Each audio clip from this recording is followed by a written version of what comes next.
Bismillahirrahmanirrahim. Assalamualaikum warahmatullahi wabarakatuh. Waalaikumsalam warahmatullahi wabarakatuh. Selamat pagi Bapak Ibu semuanya. Alhamdulillahirabbil alamin wassalatu wassalamu ala asrofil anbiya'i wal mursalin wa ala alihi washabbihi ajmain. Asyhadu an la ilaha illallah wa asyhadu anna Muhammadan abduhu wa rasuluh.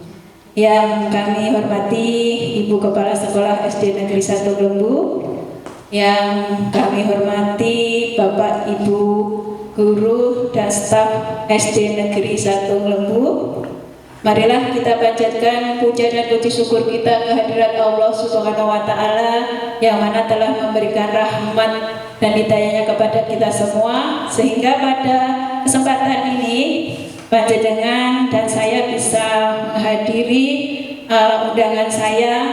Ya, pada hari ini saya akan melakukan penyampaian tugas saya yang saya sudah pelajari hasil dari belajar saya calon guru penggerak selama kurang lebih 2 bulan, 2 bulan lebih.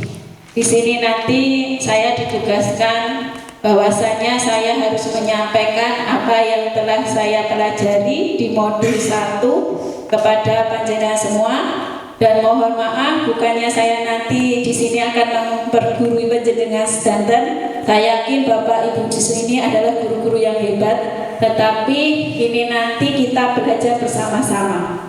Nanti mohon izin juga kepada Ibu Anit yang sudah lulus menjadi guru penggerak. Apabila ada yang istilahnya ini kurang benar, nanti tolong diluruskan. Kita saat ini dalam keadaan sehat, dan semoga nanti acara aksi nyata ini dapat berjalan dengan lancar. Baiklah Bapak Ibu, bahwasanya nanti saya akan menyampaikan aksi nyata saya, yaitu tentang budaya positif.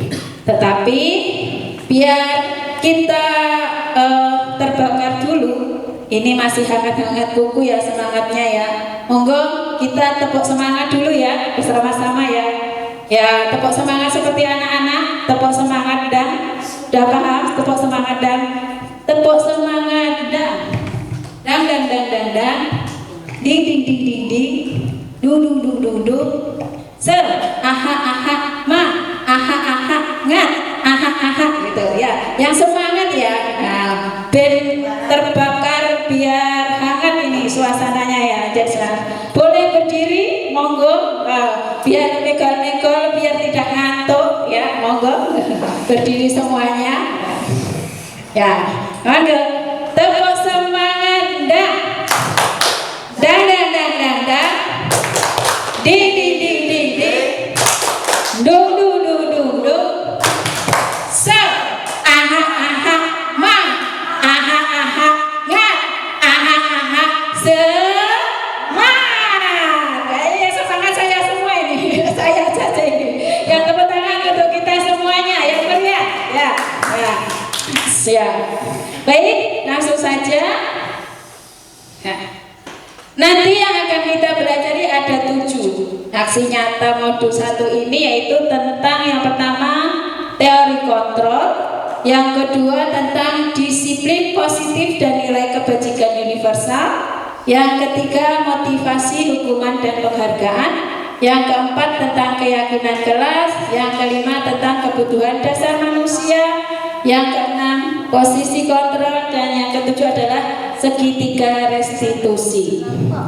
Ya, yang pertama kita akan belajar tentang apa itu teori kontrol. Mungkin dari panjenengan sudah paham apa itu teori kontrol? Ada yang sudah paham? Monggo bisa. Mungkin apa itu teori kontrol? Oke, langsung ya. Nah, untuk menjawab pertanyaan tadi, coba panjenengan kita melakukan permainan dulu nih, berpasangan dua-dua. Bu Kepala tidak ada pasangannya, Bu Kepala sama Pak Amir.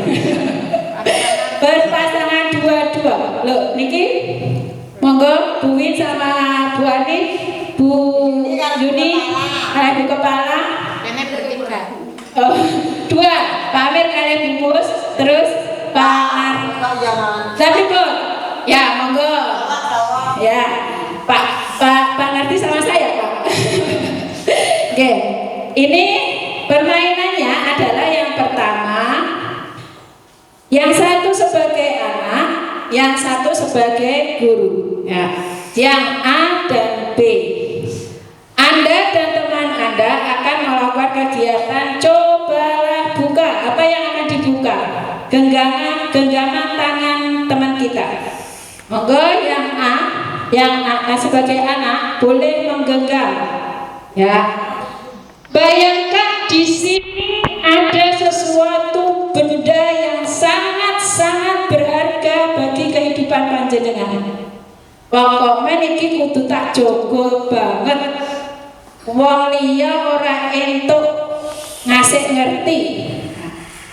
Terus tugas yang B adalah bagaimana caranya dia bisa melihat benda itu.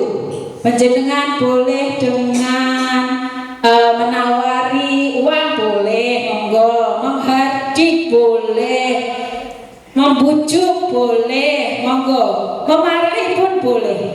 Tetapi jangan sampai tangan panjenengan ini memaksa untuk membuka. Bagaimana cara Anda biar teman Anda ini membuka sendiri?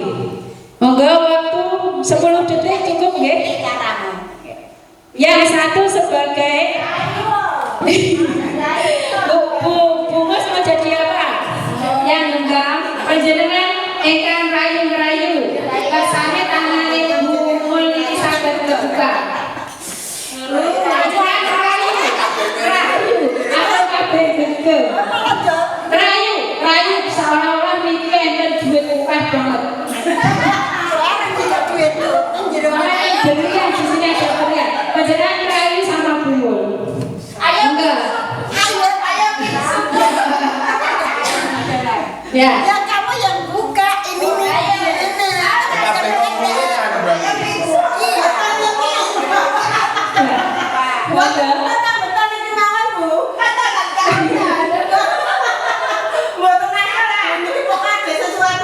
Sudah.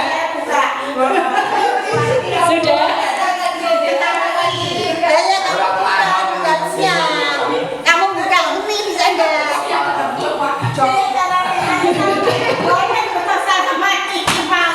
Ya, 1, 2, 3, 4, 5, cukup. Tadi dari permainan tadi yang sebagai B, yang menggenggam sinten kalau mau Bumul. Sampai dibuka tangannya. Bu Juni boten saged. Bu Win masih tidak bisa dibuka.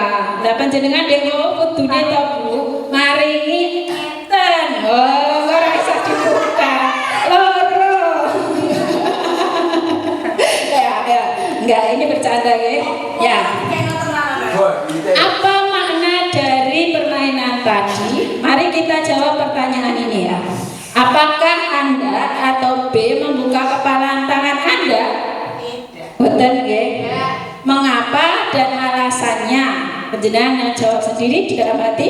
Kemudian, apakah Anda atau B menutup kepala tangan Anda? Dalam kegiatan ini, jadi yang bisa membuka atau mau menutup itu siapa? Yang bisa mengontrol itu siapa? Diri sendiri. Ya, betul sekali. Bahwasannya yang bisa mengontrol atau yang bisa terbuka, membuka ini kalau tidak ada keinginan dari kita sendiri kan tidak akan terbuka. Orang lain pun tidak bisa membukanya, walaupun sudah kasih iming-iming, itulah dimarahinlah. Nah, di sini ada miskonsepsi tentang makna kontrol. Yang pertama yaitu ilusi guru mengontrol murid. Ya, guru tidak dapat memaksakan murid untuk melakukan sesuatu jika murid tersebut memilih untuk tidak melakukannya. Betul tidak? Betul. Ya, bagaimana kalau dengan istilahnya kita paksa? Penjenengan pernah memaksa anak untuk melakukan sesuatu? Pernah. Anak melakukannya, Bu? Ada yang melakukan, ada yang tidak. Tetapi ketika melakukannya, anak itu kan atas dasar karena perintah dari ibu guru. Kalau saya tidak melakukannya, nanti saya dimarahi. Nah, ada yang tanpa disuruh, itu anak mau melakukannya sendiri. Ya, berarti itu kontrolnya. Yang satu karena ada sesuatu dari gurunya, tadi mungkin dihukum. Yang satu karena keinginannya sendiri. Sama-sama keinginannya, saya juga mempunyai keinginan untuk melakukan sesuatu itu, tapi kan alasannya sudah berbeda.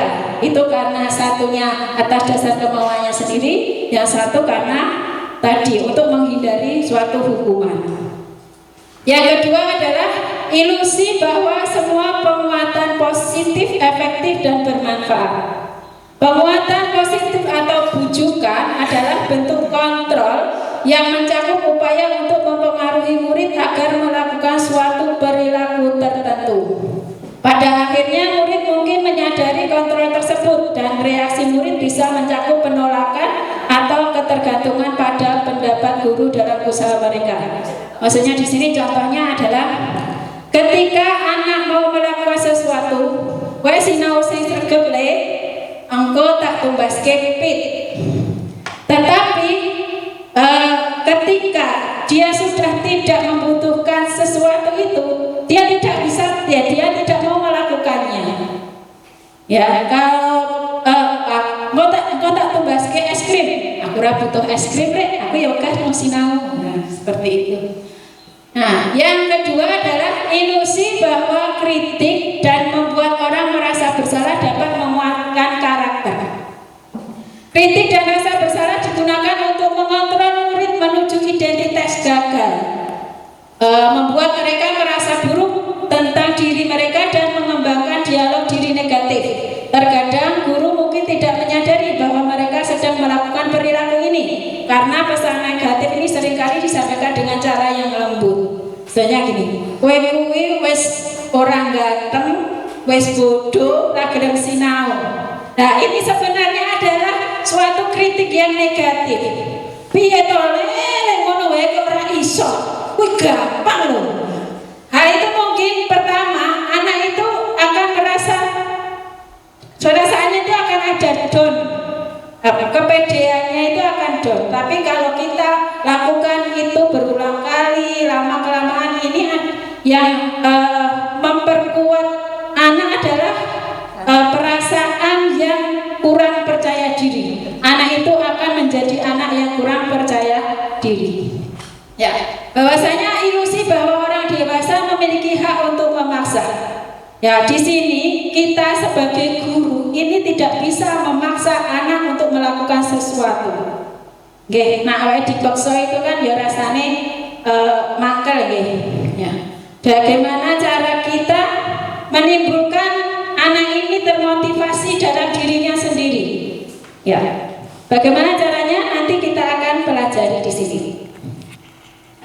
Ya. Kita di sini Stephen ini mengatakan bila kita ingin membuat kemajuan perlahan sedikit-sedikit, ubahlah sikap atau perilaku Anda. Namun bila kita ingin memperbaiki cara-cara utama kita, maka kita perlu mengubah kerangka ajaran kita. Kita perlu mengubah mindset kita, cara pandang kita, yaitu tentang teori kontrol. Mungkin stimulus respons selama ini bahwasanya kita merasa kebutuhan kita ini sama. Ya, untuk mengontrol, kita tanamkan bahwasanya realitas atau kebutuhan kita ini ternyata berbeda. Kebutuhan anak satu dengan yang lainnya itu berbeda. Kemudian stimulus respons semua orang melihat hal yang sama. Kita berpandangan bahwasanya setiap orang memiliki gambaran yang berbeda. Kita mencoba mengubah agar orang berpandangan sama dengan kita. Nah, kontrol kita adalah kita berusaha memahami pandangan orang lain tentang dunia. Kemudian perilaku buruk dilihat sebagai suatu kesalahan. Ternyata kalau kita bisa memposisikan sebagai teori kontrol, ini adalah semua perilaku memiliki tujuan. Anak melakukan sesuatu tindakan yang negatif itu adalah dia memiliki tujuan tertentu. Bukan berarti bahwasanya anak itu perilakunya buruk. Ya kita telusuri mungkin ya, anak itu ganggu koncone. Dia tujuannya apa? Dia tujuannya gojek, pengen gojek karena pengen meminta perhatian. Nah seperti itu, bahwa semua perilaku itu mempunyai tujuan. Orang lain bisa mengontrol saya. Kayak pertanyaan tadi, bahwasanya yang bisa mengontrol diri kita adalah Anda sendiri. Pemaksaan ada pada saat bujukan gagal. Pertama kan kita kalau membujuk istilah anak-anak, pertama kan mesti nggih alon-alon, lembut nggih. Kata-katanya lembut, tidak menyakitkan, tetapi pada waktu itu bujukan kita itu ternyata tidak digubris anak. Kemudian apa yang akan terjadi? Kowe ora gelem nggarap iki kono ning lapangan berdiri. Nah, itu adalah pemaksaan pada saat bujukan gagal. Ternyata dengan kolaborasi dan konsensus menciptakan pilihan-pilihan baru. Jadi tidak boleh untuk memaksakan anak. Model pikiran menang kalah. Di sini maksud model pikirannya harusnya menang-menang. Dalam arti guru Yopena bisa menyampaikan tujuannya, bisa menuntut anak. Anak juga sadar di sini bahwasanya perbuatan saya ini kurang baik. Maka saya harus perbaiki. Ini konsepnya maksudnya menang sama menang. Ya, kita masuk ke disiplin positif dan nilai kebajikan universal. Ki Hajar Dewantara menyatakan bahwa untuk mencapai kemerdekaan atau dalam konteks pendidikan kita saat ini, untuk menciptakan murid yang merdeka, syarat utamanya harus memiliki disiplin yang kuat. Disiplin yang dimaksud adalah memiliki motivasi internal. Jika kita tidak memiliki motivasi internal, maka kita memerlukan pihak lain, yaitu untuk memotivasi diri kita sendiri. Adapun definisi kata merdeka menurut Ki Hajar Dewantara adalah tidak hanya terbatas dari perintah, akan tetapi juga cakap buat memerintah diri sendiri. Jadi kita itu melakukan disiplin itu secara merdeka. Maksudnya adalah kita ini paham bahwasanya kita ya harus sadar, aku ya butuh melakukan hal-hal yang baik. Gitu. Disiplin positif ya tadi dari dalam diri seseorang itu berdasarkan motivasi internalnya, bukan dari orang lain, bukan karena takut hukuman, tidak karena mengharapkan imbalan atau hadiah. Jadi ini memang sadar-sadar benar bahwasanya itu saya harus melakukan suatu nilai-nilai kebijakan di sini. Disiplin positif ini adalah sebagai bentuk dari kontrol diri untuk mencapai tujuan yang mulia, menjunjung nilai kebajikan yang diyakini berdasarkan kehendak sendiri, tetap berperilaku mulia tanpa bergantung pada hukuman atau hadiah. Melakukan sesuatu itu ya ora pamrih gitu loh maksudnya di sini. Disiplin positif itu apa? Itu nilai kebajikan. Sebenarnya apa sih nilai-nilai kebajikan? Nilai-nilai kebajikan ini adalah disepakati bersama, lepas dari suku bangsa, agama, bahasa maupun latar belakangnya. Nilai kebajikan, ya profil pelajar Pancasila ini adalah termasuk nilai kebajikan.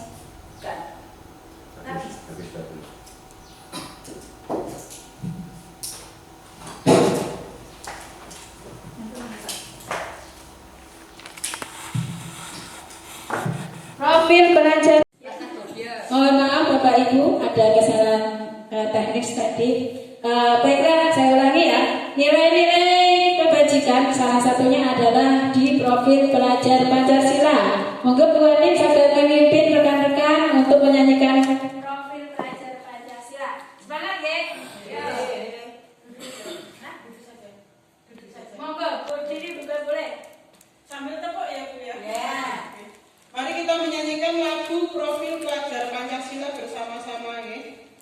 1, 2, 3. Pelajar Pancasila, beriman dan bertakwa pada Tuhan Yang Esa, dan berakhlak mulia, berkebinekaan global, gotong royong mandiri, kreatif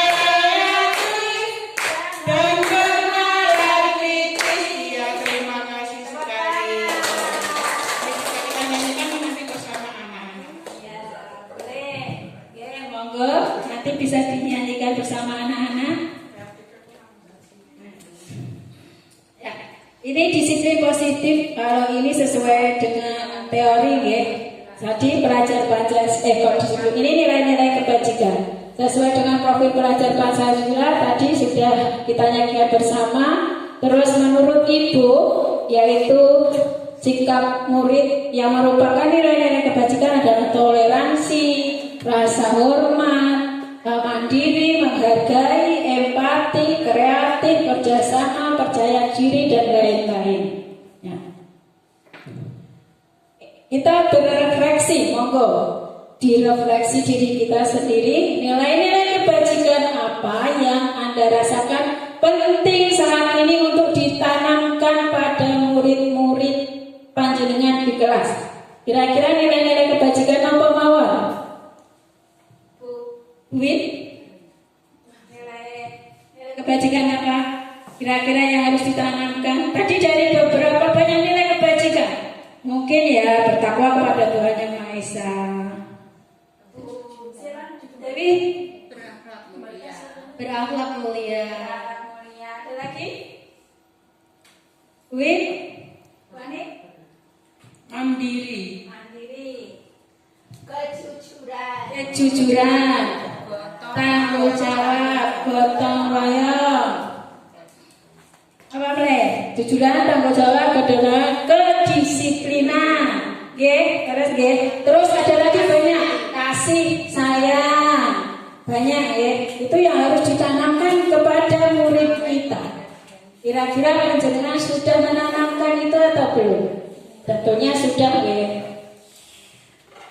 Kita masuk ke teori motivasi hukuman restitusi. Apa itu motivasi hukuman dan restitusi? Motivasi perilaku manusia. 3 motivasi perilaku manusia. Biasanya panjenengan kalau melakukan sesuatu itu motivasinya apa? Contohnya saja ini ya. Saat ini panjenengan saya undang di sini untuk melakukan sosialisasi bersama saya. Motivasinya nopo? Dikasih makanan. Karena apa Bu? Enggak apa-apa, menambah pengetahuan. Oke, ente naik. Pergi Bu, kereta undangan. Enten nggih napa Bu motivasinya panjenengan Bu? Panjenengan mau menghadiri di sini karena kenapa? Tujuannya apa? Ingin tahu program yang akan disampaikan oleh CGP. Ya, boleh. Umur? Pergi Bu Mbak, Bu tenang Papa nanti sami pergi Bu. Ya, tidak apa-apa. Begitu pula anak. Motivasi itu kadang belum muncul. Motivasi dalam diri kita itu kadang belum muncul. Ya, mungkin saat ini panjenengan tadi mau menghadiri di sini karena ya kecewa lah Mbak Rita. Masa aku kayak berani bebe masa tak undang Mbak Rita teko saiki ora teko. Ya bisa. Ada yang aku pengen apa sih CGP, apa yang akan disampaikan Bu Rita nanti apa sih? Atau motivasinya Aku kok ben iso maem pisan. Ya bukan. Ya. Berarti di sini setelah berjalan sampai di sini ternyata ada materi yang mungkin ya menarik bagi penjenengan. Oh, kayak ini gitu. Belajar disiplin positif itu seperti ini toh. Oh, apa yang dipelajari di JPP itu seperti ini toh. Kemudian tertanam dalam diri kita. Oh, aku kudu iso iki. Nah, itu kan motivasinya sudah timbul dari diri kita. Yang tadinya motivasi itu dari orang lain, tetapi karena orang lain itu memberikan motivasi, namanya motivasi eksternal, kemudian tumbuh dalam diri kita sendiri. Ini sudah tertanam motivasi internal. Begitu pula dengan anak. Ya, anak itu yang belum paham menciptakan motivasi dalam dirinya sendiri. Manfaatnya sinau ki opo. Bukan anak-anak belum paham, apalagi kelas 1. Weki sinau maca kuwi gunane ndek opo? Sepenting sing ngakon buku, sing ngakon guru nek PR ya tak garap. Itu biasanya dari orang lain, belum paham. Tapi lama-kelamaan anak kita beri pengertian tentang nilai-nilai kebajikan, diharapkan nanti akan tumbuh motivasi dalam dirinya sendiri. Ora sah dikon sinau, ya enek buku ora, enek PR ora, ya dikerjakan. Ya, tadi motivasi itu bisa dari eksternal, ketika untuk menghindari ketidaknyamanan atau hukuman, ya melakukan sesuatu ya lebih dihukum sama bapak ibu guru. Nah, itu namanya motivasi eksternal dari luar. Kemudian untuk mendapatkan imbalan atau penghargaan, ya nampamane aku iso ngerjake iki, ngerjake selesai, nanti dapat hadiah buku dari bu guru. Itu namanya motivasi eksternal. Motivasi yang baik adalah motivasi internal, yaitu untuk menjadi orang yang mereka inginkan dan menghargai diri sendiri dengan nilai-nilai yang mereka percaya. Aku percaya bahwasanya mencuri itu tindakan tidak baik, itu melanggar nilai-nilai kejujuran. Nah, itu kalau anak sudah termotivasi seperti itu, enek wong apa ora bakalan nyolong. Menurut Anda, dari ketiga jenis motivasi tadi, motivasi manakah yang saat ini paling banyak mendasari perilaku murid-murid panjenengan? Kira-kira motivasi yang mana? Mereka itu mau belajar, mau sekolah, itu motivasinya itu yang paling mendasari yang mana?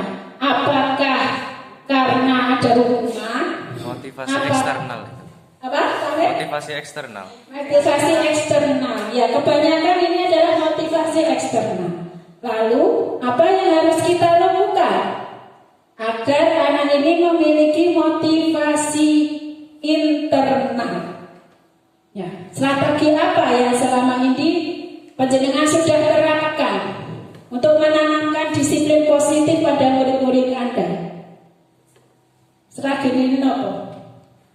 Ngei pengertian, ngei contoh, mungkin ya seperti itu. Ya, yang pertama adalah kita harus menanamkan dulu nilai-nilai kebajikan kepada anak. Ya, mungkin saat ini kita harus mulai dari nol. Nah, menanamkan bahwasannya nilai-nilai kebajikan ya kejujuran, disiplin, mandiri, itu kita tanamkan kepada anak. Kemudian setelah itu bagaimana cara menumbuhkan motivasi internal? Kalau motivasi internalnya sudah tumbuh, dia akan melakukan disiplin positif. Disiplin positif itu adalah tindakan-tindakan yang baik, yang positif. Ini PR kita bersama, Bapak Ibu. Kita tanamkan dulu kepada anak tentang nilai-nilai kebajikan agar mereka termotivasi dalam diri mereka sendiri, tanpa kita suruh pun bisa melakukan sendiri dan melakukan apa? Melakukan tindakan disiplin yang positif. Terus apa hubungannya dengan hukuman, konsekuensi dan restitusi?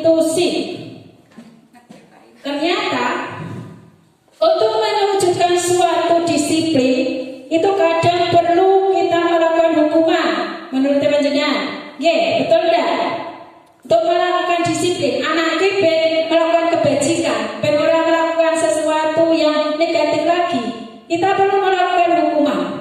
Menurut teman-teman, betul enggak? Tidak harus, tapi pernah. Oke, betul. Ya, terus kita melakukan konsekuensi. Konsekuensi apa? Bahwa konsekuensi itu mamane tumpahke minuman, kowe gak senarep resi. Seperti itu. Terus kita bisa melakukan dengan restitusi. Restitusi itu apa? Ya. Umpan balik. Apa? Umpan balik. Umpan balik, oke. Terus restitusi apa? Ada yang tahu? Kenapa Bu Win? Balasan, ya. Restitusi. Mari kita lihat apa itu restitusi. Di sini restitusi adalah proses menciptakan kondisi bagi murid untuk memperbaiki kesalahan mereka. Piye carane murid kuwi sing berbuat tidak baik menyadari kesalahannya sehingga dia mau memperbaiki kesalahan itu, sehingga mereka bisa kembali pada kelompok mereka. Jadi kelompok mereka adalah mempunyai nilai-nilai kebajikan tadi. Ya, restitusi juga merupakan proses kolaboratif yang mengajarkan murid untuk mencari solusi masalah. Kolaborasi antara siapa? Antara guru sama muridnya. Kita duduk di sini bersama, istilahnya berdiskusi. Nah, berdiskusi nanti baiknya seperti apa? Kamu sudah melanggar apa? Terus menurut kamu itu bagus atau tidak? Kalau tidak, apa yang kamu langgar?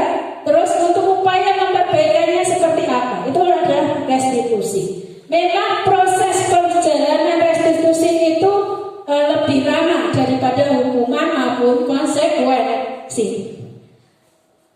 Ini membantu murid berpikir tentang orang seperti apa yang mereka inginkan dan bagaimana mereka harus memperlakukan orang lain. Jadi aku ini kepengen jadi murid saya seperti apa?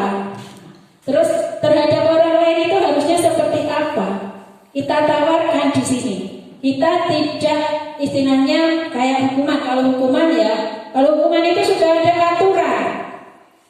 Terlambat masuk jam 7. Ketika kamu terlambat sekolah. Sekarang kamu berdiri di lapangan. Itu namanya hukuman. Sudah ada aturan. Bukan berdasarkan aturan ya. Bedanya hukuman, konsekuensi dan restitusi. Nih, maaf ya. Jadi di sini hukuman itu tidak terencanakan atau tiba-tiba melanggar sesuatu yang sudah sepakat melanggar sesuatu, kemudian murid itu tanpa ada kesepakatan langsung guru berdiri. Kan sebelumnya itu kan murid tidak tahu kalau terlambat lebih dari jam 7 nanti berdiri. Itu kan tidak ada aturan di sekolah kita. Tetapi kenapa ujung-ujung bu guru nih kok ngakon berdiri? Itu namanya hukuman.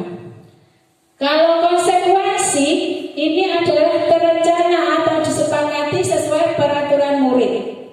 Nah, konsekuensinya hari ini hari Sabtu seharusnya memakai seragam pramuka. Anak kan sudah tahu aturan itu sudah tertera di sana bahwasanya hari Jumat dan Sabtu memakai seragam pramuka.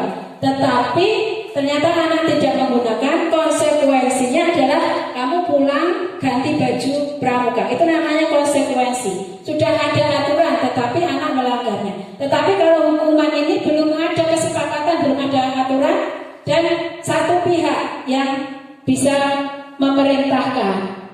Terus hukuman ini apa yang akan terjadi? Ini anak itu tidak dilibatkan atau satu arah tadi ya. Yang berkuasa di sini adalah gurunya. Terus hukuman ini bisa berupa fisik atau psikis. Hukuman fisik ya tadi mungkin suruh lari mengelilingi lapangan. Kalau psikis itu istilahnya hukumnya diolok-olok, dijelek-jelekan. Terus murid atau anak disakiti oleh suatu perbuatan atau kata-kata. Kata-kata yang menyakitkan, hukuman yang negatif, kata-kata negatif itu ternyata membuat anak itu sakit hati. Dan perbuatan yang mengelilingi lapangan itu bisa membuat anak tidak terima. Akhirnya apa? Dengan suatu hukuman anak bisa menyimpan rasa dendam. Oh, ditenono guru kae. Kalau konsekuensi di sini adalah selalu memonitor. Bapak ibu gurunya ini selalu memonitor. Kalau kamu nanti berbuat seperti itu lagi, nanti akan mendapatkan konsekuensi yang seperti ini. Jadi monitor. Tadi contohnya adalah ketika tidak memakai seragam pramuka hari Sabtu, nanti bapak ibu gurunya juga akan memonitor hari berikutnya. Tak terlihat ternyata hari Sabtu ini masih tidak menggunakan seragam pramuka. Itu namanya konsekuensi. Terus untuk restitusi, kita belajar tentang restitusi di sini. Ini proses menciptakan murid memperbaiki kondisi masalah. Jadi di sini kita menciptakan anak sing elek, piye carane dia bisa berpikir bahwasanya menyadari bahwasanya ini perbuatanku itu jelek. Nah, apa yang harus aku lakukan? Nah, kita ajak diskusi anak itu. Terus proses yang mengajarkan murid untuk mencari solusi sendiri dengan kolaboratif. Tadi ya, kita ajak diskusi murid. Bagaimana cara melakukan restitusi? Nanti kita pelajari. Nah, Bapak Ibu, monggo dijawab. Untuk yang gambar 1, ini karena anak gojek, terus suruh berdiri menghadap bendera hormat, termasuk restitusi atau hukuman di sini? Hukuman. Ini yang gambar kedua adalah ketika anak samune entek, tadi sudah dibeli sama ibunya, kalau jajan itu harus tidak boros. Mungkin karena tadi jajannya uangnya dihabiskan semua, akhirnya masuk kedua, ada temannya yang jajan, dia pengen, termasuk restitusi, termasuk hukuman atau konsekuensi di sini. Betul, konsekuensi. Nah, yang gambar ketiga, kita ngobrol di sini untuk memperbaiki sesuatu. Ini termasuk apa? Restitusi, betul. Ya, monggo dijawab. Lagi kita bermain ya. Ternyata sudah ada centangan yang terbuka. Mencatat 100 kali di dalam buku kalimat saya tidak akan terlambat lagi. Ini termasuk apa? Apa? Konsekuensi. Mencatat 100 kali karena dalam kalimat saya tidak terlambat lagi. Ini termasuk konsekuensi. Membersihkan coretan yang dibuat di meja tulis. Konsekuensi. Tuh. Murid diminta untuk push up. Nah, ini ada hukuman fisik, ya, ada tindakan fisik di sini. Ya, yang termasuk hukuman. Menggantikan kertas tugas teman yang telah dicoret. Gantikan, konsekuensi. Dari jalan 10 menit jam istirahat untuk mengerjakan tugas karena terlambat datang dan tertinggal pelajaran selama 10 menit. Konsekuensi. Bisa bedakan hukuman sama konsekuensi. Keyakinan kelas. Kita membuat suatu keyakinan kelas. Kenapa tidak peraturan? Kenapa harus keyakinan? 1. Saya bertanya dulu. Yang pertama itu, mengapa kita memiliki peraturan tentang penggunaan helm pada saat mengendarai kendaraan motor? Kenapa? Kenapa kita harus menggunakan helm saat mengendarai motor? Kita karena ada aturan untuk keselamatan, ada sanksinya. Ya.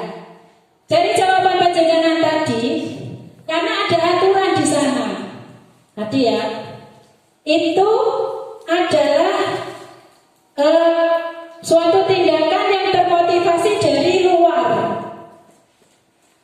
Ya, kalau tidak ada aturan, ya orang boleh helm.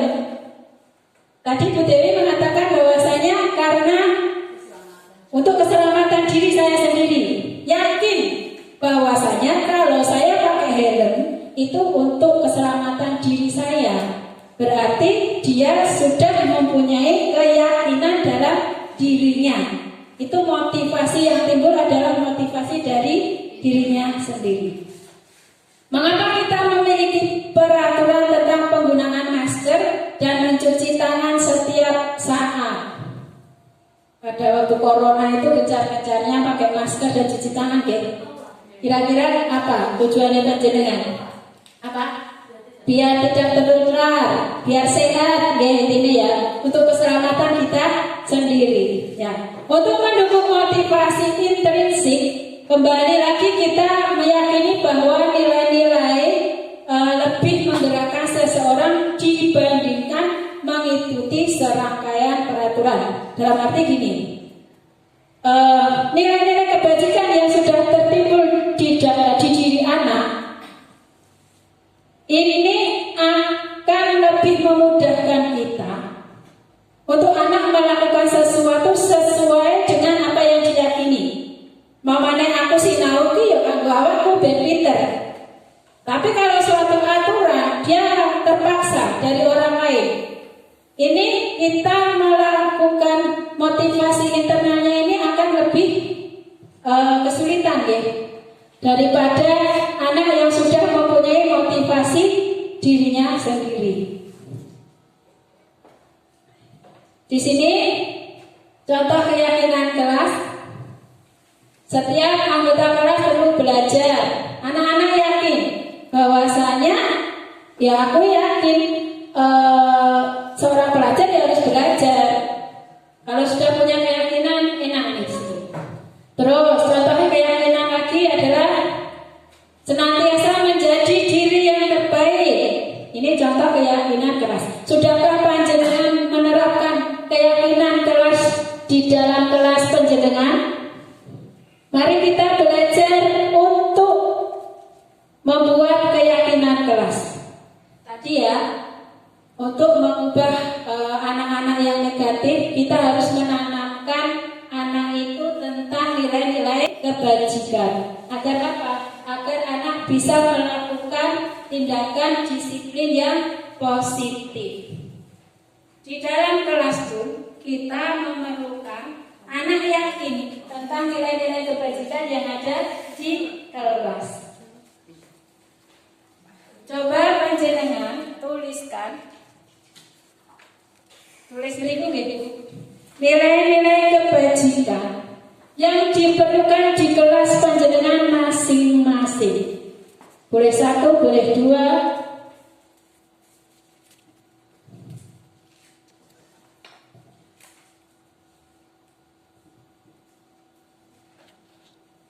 Kita belajar di sini membuat keyakinan kelas.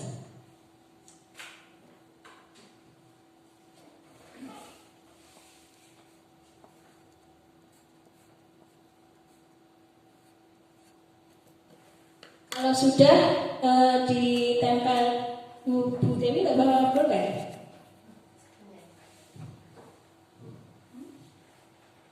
Bisa ditempel ke depan.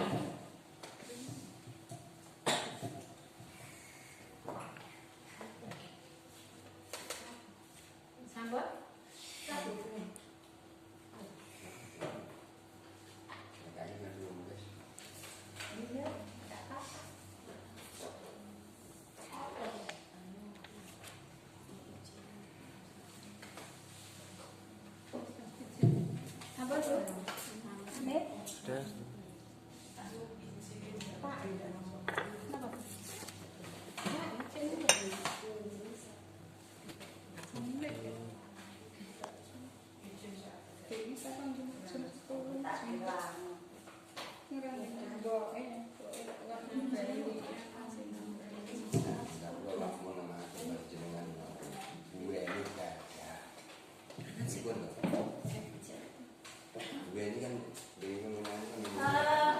Mungkin saya minta bantuan Bu Anit untuk membantu saya ke depan, Bu Anit. Kita memilah-milah, kita membuat keyakinan.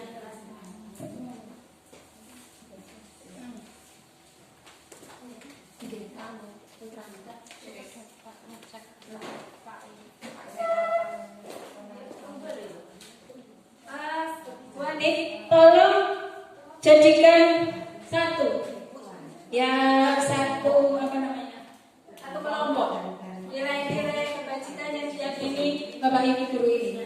Banyak ada kelas bersih dan rapi. Enggak bisa penjenengan saya nanti mana. Yang pertama, kelas apa dibacakan? Oke. Untuk yang pertama itu adalah kelas bersih dan rapi. Terus berdoa sebelum belajar. Ini Kelas masuk bersih ke dan rapi. Masuk berarti kebersihan ya.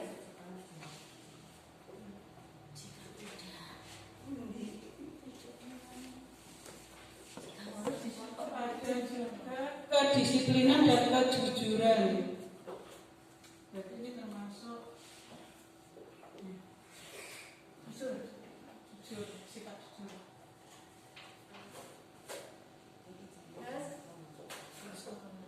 Bila akan keluar kelas, mohon izin kepada guru. Disiplin. Kelas bersih, izin saat ke kamar mandi.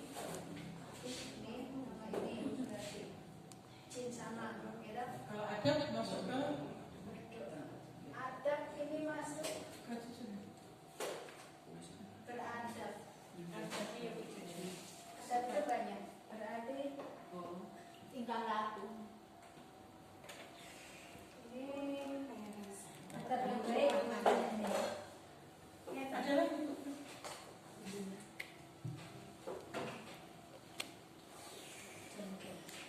Jika tidak masuk sekolah, diharap untuk izin kepada Bapak Ibu. Disiplin. Meminta izin pada Bapak Ibu guru juga tidak masuk sekolah.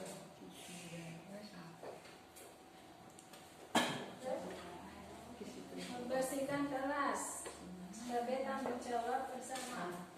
Kebersihan.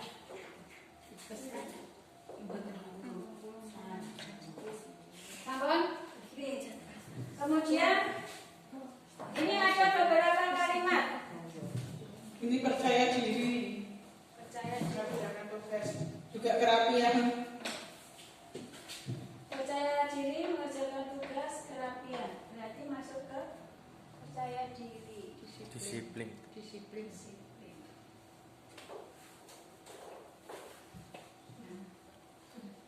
Kasih Bu Adit. Kemudian setelah kita meminta anak untuk menuliskan nilai-nilai keyakinan yang diyakini, ya, ada beberapa mungkin kata yang negatif, ya, banyak tidak membuang sampah di kelas. Nah, seperti itu kita masukkan ke dalam kalimat yang positif, berarti menjaga kebersihan. Oke, seperti itu. Kalau di sini tidak ada kata negatif, ya. Kelas bersih dan rapi, berdoa sebelum belajar. Ini kelas bersih dan rapi masuk ke dalam kebersihan. Berarti yang kita yakini di sini adalah menjaga kebersihan. Kemudian membersihkan kelas sama sebagai tanggung jawab. Terus di sini ada kejujuran, berarti tidak mungkin anak, ya, mungkin kalau anak kebanyakan adalah menggunakan kata negatif. Tidak berkata bohong, berarti kita masukkan ke dalam kelompok kejujuran. Jadi adalah bila keluar kelas mohon izin, berarti kita harus menanamkan kedisiplinan. Kalau mempunyai adab itu bisa sopan santun, 5S, ya, bisa menerapkan 5S. Nah, setelah kita mengelompokkan seperti ini, di sini kita Jadikan nilai-nilai kelas ini kepada anak. Kita yakini, setuju tidak kalau kebersihan ini harus diterapkan di sekolah, di kelas kita tawarkan kepada anak. Maka anak menjawab, oh setuju Bu. Terus kita harus menerapkan kejujuran di sini. Setuju apa tidak? Kedisiplinan di sini. Kelas ini harus beradab. Nah, kebersihan itu apa aja? Di sini dijelaskan nanti. Mungkin 1, tidak membuang sampah di kelas. Terus melakukan piket. Nah, itu nanti bisa ditulis di sini apa aja. Tindakan-tindakan kebersihan ini apa aja ditulis di sini. Setelah kita sepakati, ini bisa diketik, terus ditempelkan di kelas kita. Nah, inilah membuat keyakinan kelas. Suatu saat kalau anak itu melanggar keyakinan yang sudah disepakati, kita tinggal mengingatkan mereka. Keyakinan kelas apa yang kamu langgar? Sebaiknya keyakinan kelas bagaimana yang harus kamu kerjakan? Seperti itu. Sudah paham ya membuat keyakinan kelas? Mungkin dari sini ada yang ditanyakan dulu? Sudah? Oke. Sesuai dengan tadi kebutuhan manusia, sesuai dengan tujuan seseorang melakukan sesuatu itu berdasarkan kebutuhannya. Tadi kita akan belajar tentang 5 dasar kebutuhan manusia. Kebutuhan dasar manusia adalah segala sesuatu yang kita lakukan untuk mendapatkan apa yang kita inginkan. Seluruh tindakan yang kita lakukan memiliki tujuan tertentu, dan semua usaha terbaik yang kita lakukan adalah dalam rangka agar kebutuhan dasar kita ini terpenuhi. Kita makan itu karena kita butuh, karena kita lapar, biar kita bisa hidup. Itu namanya kebutuhan. Ternyata ada 5 kebutuhan dasar manusia. Yang pertama itu bertahan hidup. Contohnya tadi ya, makan, pakaian, tempat tinggal, keamanan, kesehatan. Itu untuk bertahan hidup. Kita ternyata memerlukan kasih sayang dan rasa diterima, dipedulikan, berbagi, kerjasama, menjadi bagian dalam kelompok. Kemudian ada kebutuhan penguasaan diri, yaitu saya mempunyai harga diri, keinginan untuk dianggap di sini. Saya mempunyai kebutuhan bisa memimpin. Saya mempunyai kebutuhan berprestasi, diakui dan didengar. Kemudian kebebasan, mandiri, memiliki pilihan. Yo, aku ki duwe keinginan Bu, tapi jangan kamu anggap, ibaratnya gini, mungkin ya ada orang tua yang memaksakan kehendak. Ternyata anak ini mempunyai kebutuhan kebebasan, yaitu untuk memiliki pilihan, mencoba hal baru, mampu mengendalikan arah dirinya. Terus kebutuhan kesenangan. Nah, umpamanya dhewe sinau terus kuwi ternyata bosan. Nah, ternyata kita juga mempunyai kebutuhan untuk senang-senang, bisa bermain, bisa humor, piknik. Nah, di sini ada video tentang kebutuhan, tetapi pada intinya sama. Saya lewati aja. Ini ada kuis ya. Dari kebutuhan 5 tadi, ini ada pertanyaan, monggo bisa dijawab. Bimo, seorang anak TK B, selalu berlari keluar kelas menuju jalan raya. Di depan sekolahnya yang ramai dengan kendaraan, tingkahnya membuat guru Bu Ani bingung dan seringkali lari mengejarnya. Ada beberapa kemungkinan jawaban yang diberikan Bimo. Identifikasi kebutuhan yang ingin dipenuhi oleh Bimo jika respon Bimo seperti di bawah ini. Aku senang main kejar-kejaran dengan ibu guru, seru.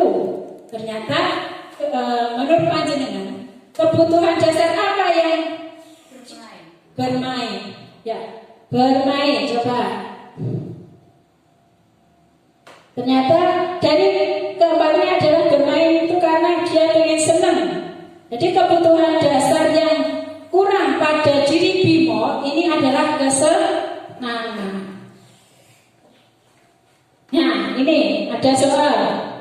Dinda, seorang anak kelas 3 SD, begitu tiba di rumah sepulang dari sekolah, menangis dan mengadu pada ibunya bahwa dia benci pada Ibu Rani gurunya. Menurut Anda, kebutuhan apa yang berusaha dipenuhi oleh Dinda? Jika jawabannya, Ibu guru bilang, aku tidak boleh bersenandung sewaktu mengerjakan tugas. Katanya kelas harus tenang, tidak ada suara. Kan nggak seru jadinya. Kira-kira kebutuhan apa di sini? Apa Bu? Kebebasan. Ya, betul. Kebutuhan kebebasan. Ibu guru tidak menyapaku padahal aku memakai jepit rambut yang baru. Kira-kira kebutuhan apa? Oke. Ya betul, pintar. Tepuk tangan untuk panjenengan semua. Ya. Oh, aku bosan masa pelajarannya cuma gitu-gitu saja. Kebutuhan apa di sini? Penguasaan. Penguasaan. Sudah kebuka ternyata. Tepuk tangan. Semua orang senantiasa berusaha untuk memenuhi kebutuhannya dengan berbagai cara. Setuju betul? Setuju ya? Bila mereka tidak mendapatkan kebutuhan dengan cara yang positif, mereka akan mencoba mendapatkan dengan cara yang negatif. Apa Bu? Salah. Oke. Tapi coba kita ke anak. Ke anak ya. Kira-kira anak kalau dia kebutuhannya tidak terpenuhi kayak tadi peristiwa-peristiwa tadi, kebanyakan anak akan melakukan apa Bu? Iya, hal yang negatif. Mungkin pengen istilahnya pengen diperhatikan dulu nih. Ya udah pas pelajaran bercerita, waduh, ganggu kancane. Ternyata anak itu melakukan sesuatu yang negatif itu karena ada yang kurang dalam pemenuhan kebutuhannya. Bagaimana kita bisa mengontrol anak pada waktu anak itu melakukan tindakan yang negatif? Kita akan belajar tentang posisi kontrol. Posisi kontrol yang pertama yaitu tentang penghukum. Seorang penghukum ciri-cirinya bisa menggunakan hukuman fisik maupun verbal. Orang-orang yang menjalankan posisi penghukum senantiasa mengatakan bahwa sekolah memerlukan sistem atau alat yang dapat lebih menekan murid-murid lebih dalam lagi. Hasilnya di sini ya, siswa ini akan merasa terus-menerus dihukum atau diintimidasi oleh guru, dapat mengalami penurunan motivasi belajar. Aku dihukum terus, males sinau. Penurunan percaya diri. Kayak tadi ya, ternyata kita melakukan memberikan perkataan anak, oh, wis ora iso, kempliti, ada diopo somben. Itu adalah hukuman psikis. Nah, ternyata di sini bisa menurunkan kepercayaan diri seorang anak. Serta merasa tidak aman dan tidak nyaman di lingkungan sekolah. Males, gordo diseneni terus, dikonya aku terus. Nah, jadi anak itu kalau ke sekolah itu malas. Tindakan penghukum yang tidak proporsional dengan pelanggaran dapat merugikan hubungan antara guru dan siswa. Kemungkinan kalau kita menghukum itu akan timbul rasa tidak senang pada guru, anak pada guru, atau timbul rasa dendam terkadang. Yang kedua adalah posisi kontrol pembuat rasa bersalah.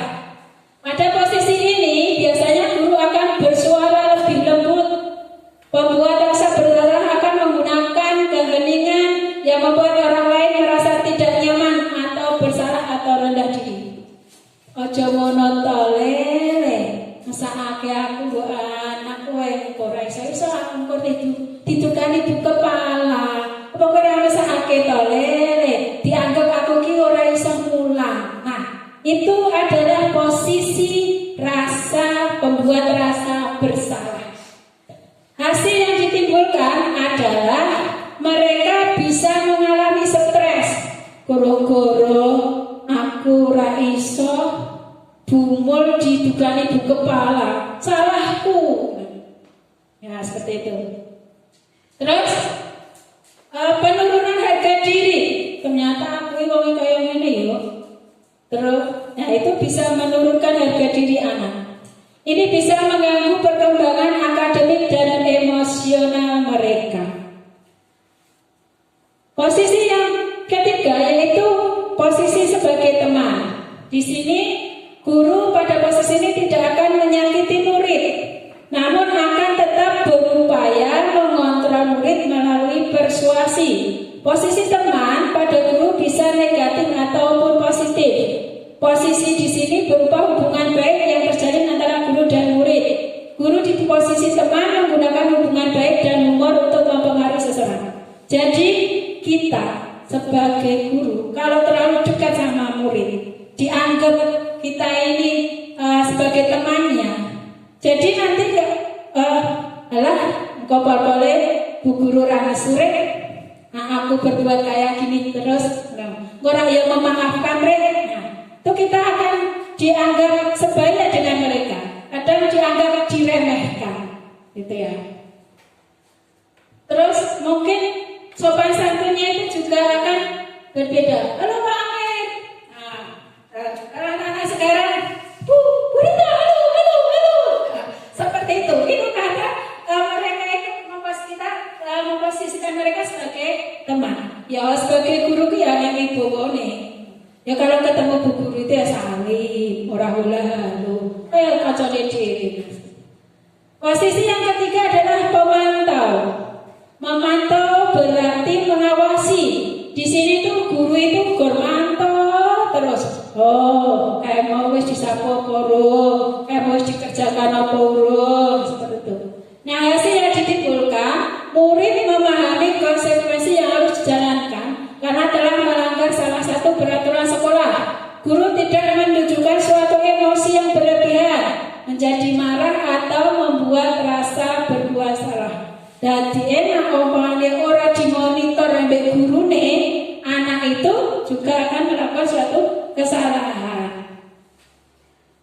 Di sini posisi kontrol sebagai manajer, yaitu posisi di mana guru berbuat sesuatu bersama dengan murid, mempersilahkan murid mempertanggungjawabkan perilakunya, mendukung murid agar dapat menemukan solusi atas permasalahan sendiri. Sebagai manajer ini telah memiliki keterampilan di posisi teman maupun pemantau, dan dengan demikian bisa jadi waktu-waktu tertentu kembali kepada kedua posisi tersebut bila diperlukan. Di sini adalah manajer ini posisinya lengkap, ya bisa sebagai teman, bisa sebagai pemantau. Perilakunya hasilnya yaitu pengembangan keterampilan siswa dalam mengelola perilaku mereka sendiri. Jadi siswa itu sadar bahwasanya ini aku melakukan suatu kesalahan dan aku melanggar nilai-nilai kebajikan. Aku harus berbuat seperti apa? Nah, itu timbul dalam diri siswa sendiri. Monggo lihat video. Ini bagus Bu. Menurut saya video ini bagus bagaimana posisi kita.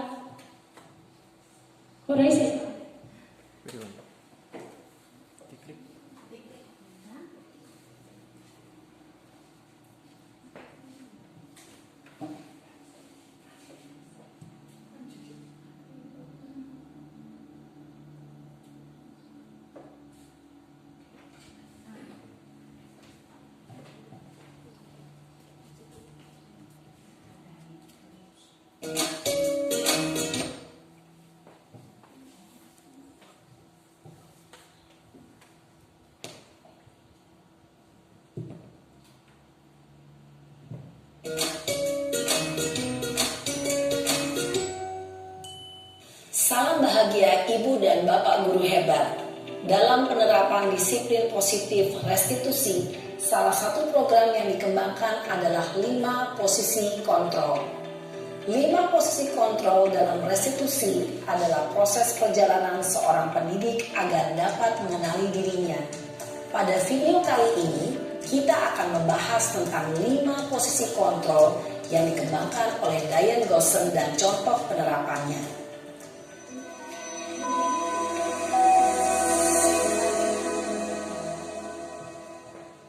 5 posisi kontrol itu adalah 1. Posisi penghukum. 2. Posisi pembuat merasa bersalah. 3. Posisi teman. 4. Posisi pemantau atau monitor. 5. Posisi manajer. Untuk lebih memahami kelima posisi tersebut, mari kita saksikan kasus Naren yang terlambat hadir 20 menit di sekolah dan melihat bagaimana kelima posisi kontrol dalam menghadapi masalah tersebut.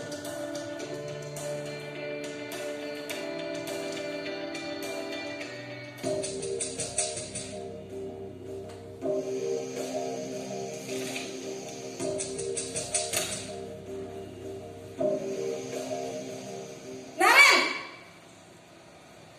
Sini kamu! Selamat pagi, Bu. Selalu terlambat. Kamu deh, pasti terlambat. Maaf, Bu. Saya... Apa? Apa coba? Alasan kamu apa lagi? Kapan sih kamu tidak terlambat? Malas sekali ya kamu jadi anak. Saya... Dasar pemalas. Gak kapok-kapok sih kamu. Sudah berapa kali terlambat? Sana, kamu keliling lapangan basket 2 kali. Kenapa saya harus keliling lapangan basket, Bu? Kenapa? Kamu melawan ibu? Berani-beraninya jawab. Sudah terlambat, masih berani jawab pula. Sekarang, keliling lapangan basket 5 kali sekalian. Biar kapok. Cepat. Pergi sana ke lapangan basket.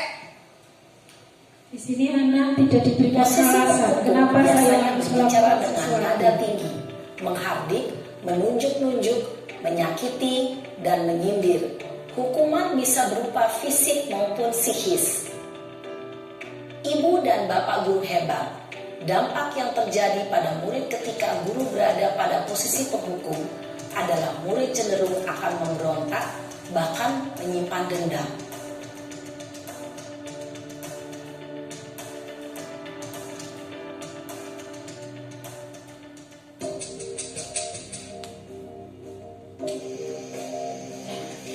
Posisi yang kedua adalah posisi merasa bersalah.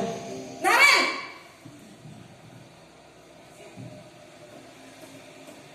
Selamat pagi, Bu. Naren. Kamu kenapa terlambat lagi, nak? Ya Tuhan, Naren. Kamu senang ya bikin ibu susah ya? Kalau kamu terlambat lagi, nanti ibu yang ditegur bapak kepala sekolah, nak. Disangka ibu tidak bisa membina kamu. Duh, gimana ini? Maaf, Bu.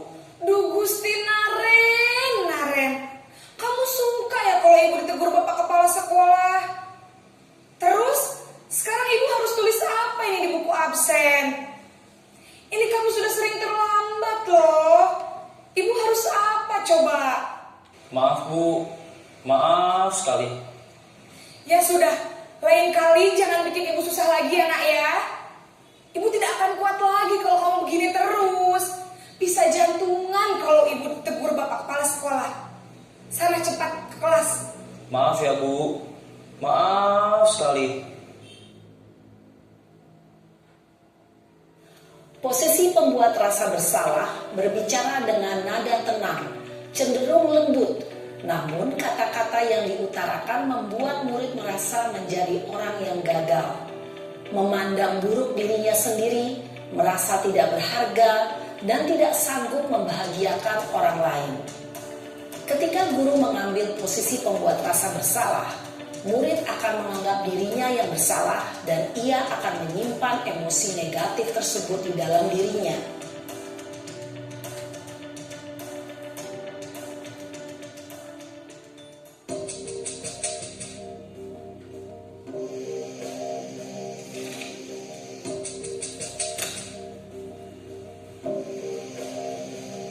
Naren!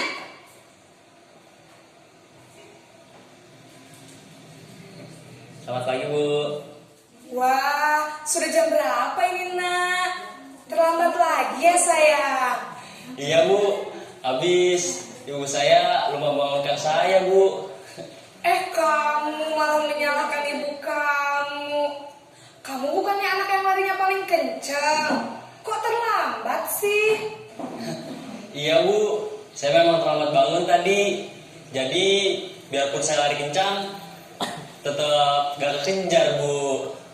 Ya sudah sana. Nanti lain kali larinya lebih kencang lagi ya. Biar gak terlambat lagi. Bikin seneng ibu. Demi ibu. Bisa kan? Bisa lah, Bu. Ya sudah sana masuk kelas. Ibu beresin urusan absen kamu. Kamu ini ada-ada saja. Dalam posisi teman, guru berbicara dengan nada suara ramah, akrab, cenderung bersenda gurau untuk menjaga suasana tetap santai. Murid akan merasa senang, aman, dan akrab dengan guru. Identitas yang tercipta adalah identitas sukses atau berhasil. Namun, perlu diingat, karena ini masih dorongan eksternal, maka ada faktor ketergantungan dari murid kepada orang tertentu. Di sini, guru absennya, sehingga di lain waktu, murid bisa berperilaku baik, namun hanya kepada orang-orang tertentu saja.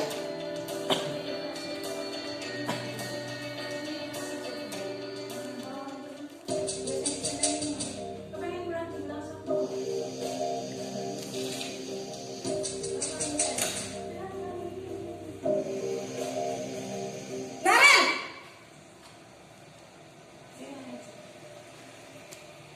Selamat pagi, Bu. Naren, apa peraturan sekolah kita tentang jam berapa kita harus masuk sekolah, Nak? Kita harus di sekolah jam 7, Bu. Iya betul, sekarang sudah jam 7.20. Naren sudah tahu konsekuensinya jika terlambat hadir. Paham, Bu. Saya harus tinggal kelas pas jam istirahat selama 20 menit. Iya benar, konsekuensinya demikian. Jadi nanti jam 9.30 pas istirahat, kamu harus tinggal di kelas, kerjakan tugas tambahan untuk ketertinggalan kamu, ya? Baik, Bu. Posisi pemantau mengandalkan penghitungan atau data untuk mengontrol murid. Guru mengarahkan murid berdasarkan peraturan dan konsekuensi. Seorang pemantau menunjukkan bahasa tubuh dan ekspresi wajah yang datar dan cenderung formal.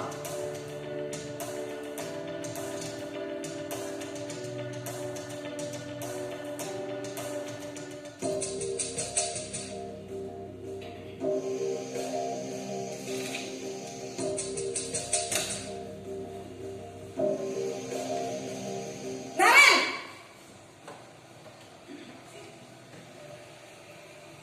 Selamat pagi, Bu.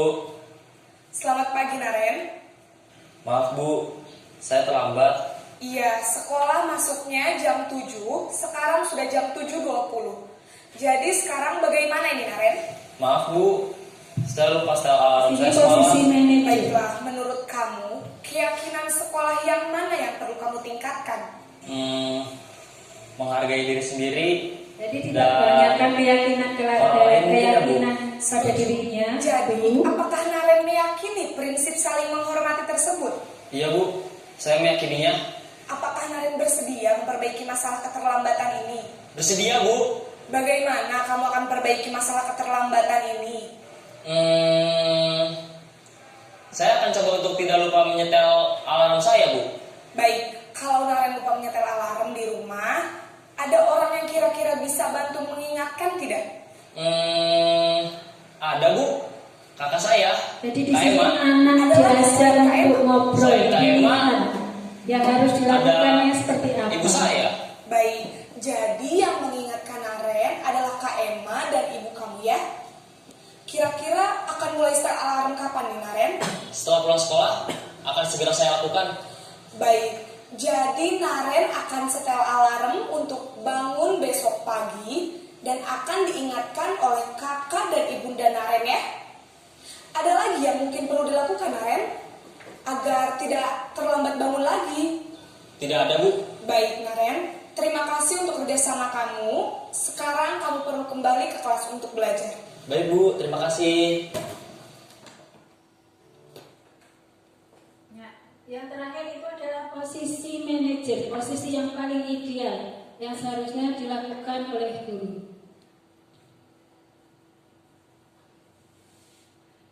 Praktek posisi kontrol. Bagaimana cara kita bisa melakukan posisi kontrol? Kelima posisi itu adalah bisa digunakan kita untuk mengontrol anak untuk melakukan suatu kebaikan. Tetapi kayak posisi penghukum itu adalah kontrol yang negatif. Kemungkinan keberhasilannya itu saat itu saja, tetapi lain kali anak bisa melakukannya lagi. Posisi yang tadi ada yang merasa bersalah, ini anak akan menjadi harga dirinya rendah. Segitiga restitusi. Bagaimana kita menerapkan kita sebagai manajer? Posisi kontrol yang paling ideal adalah saat kita sebagai manajer.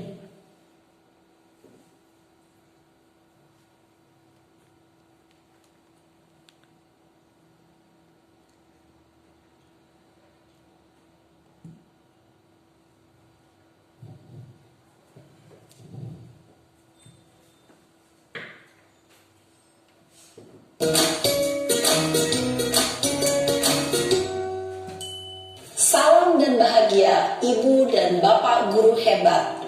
Pada video kali ini kita akan membahas tentang salah satu program disiplin positif yang diterapkan di lingkungan sekolah yang dikenal dengan nama restitusi.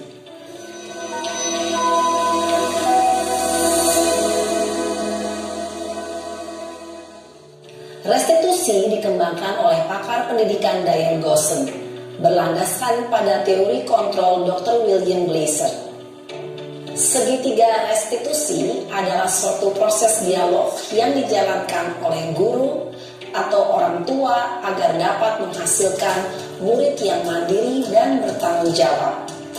Pada saat guru di posisi manajer, aspek yang dikembangkan pada murid adalah motivasi intrinsik, sehingga penanaman nilai-nilai kebajikan dapat tumbuh dan berkembang menjadi suatu kebiasaan positif yang akhirnya membentuk karakter murid.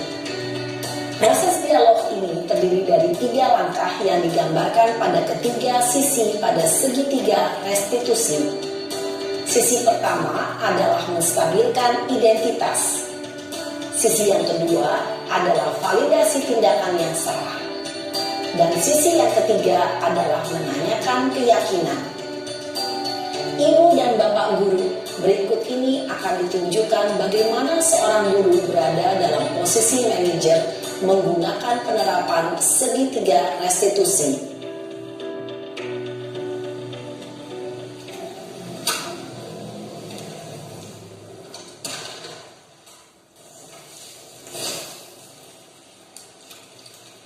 Siang Sarah. Siang Pak. Sudah lama gak ketemu Sarah. Kenapa hari ini ada di sini? Kesel Pak, kesel banget. Masa aku dikatain tukang fitnah Pak? Ya aku marah lah. Aku balik ngatain Eka di depan kelas. Kesel banget. Oh begitu. Ya pasti kamu marah dan kesal. Bapak juga akan marah apabila ada yang menuduh Bapak seperti itu. Kemudian pada saat itu kamu mau melakukan apa? Ya saya langsung ngatain Eka lah Pak. Kesel banget. Saya bentak-bentak dia depan teman-teman lain. Oh begitu. Pasti kamu melakukan seperti itu karena suatu alasan tertentu bukan? Iyalah, masa saya diam saja Pak? Ya saya bela diri lah. Masa saya dituduh tukang fitnah? Ya wajarlah. Mempertahankan harga diri itu sesuatu yang penting buat kamu. Untung kamu tidak bertindak lebih gegabah lagi. Hanya membentak-bentak. Iya Pak. Untung saya masih bersabar dan hanya membentak saja. Sudah gemes padahal, saya pasti bela diri lah. Ya, pasti ya. Tapi kamu memilih untuk tetap bertahan dan bersabar. Kamu memilih untuk tidak berbuat lebih parah lagi, bukan? Iya. Nah, sekarang coba kita lihat lagi. Tindakan kamu yang bentak-bentak Eka di kelas. Tindakan kamu itu kira-kira sesuai dengan keyakinan kelas atau prinsip kamu tidak? Enggak lah Pak. Capek Pak jadi pemarah. Jadi keyakinan atau prinsip mana yang kurang sesuai dengan keinginan kamu? Ya, saya sebenarnya sangat menghargai orang lain. Mungkin saat itu saya menjadi emosi, jadi tidak menunjukkan sikap itu. Kamu meyakini tidak? Menghargai orang lain itu penting buat kamu. Yakinlah Pak. Iya, setuju. Kita harus saling menghargai. Namun, ada juga keyakinan yang kita sepakati yang perlu kita jalankan apabila kita sedang marah, bukan? Ya, saya bisa lebih proaktif, mulai dengan diri sendiri. Saya bisa jadi lebih bersabar, mengambil waktu jeda untuk berpikir mau apa selanjutnya. Kira-kira kamu bersedia memperbaiki masalah ini tidak? Bersedia Pak. Kalau kamu memperbaiki masalah ini, kamu akan menjadi orang seperti apa? Saya akan menjadi orang yang bertanggung jawab kali ya Pak. Dan senantiasa proaktif. Iya, menurut kamu bagaimana rasanya menjadi orang seperti itu? Ya nyaman lah, bangga bisa bersabar dan menahan diri. Baiklah kalau begitu. Yuk kita pikirkan bagaimana memperbaiki masalah ini.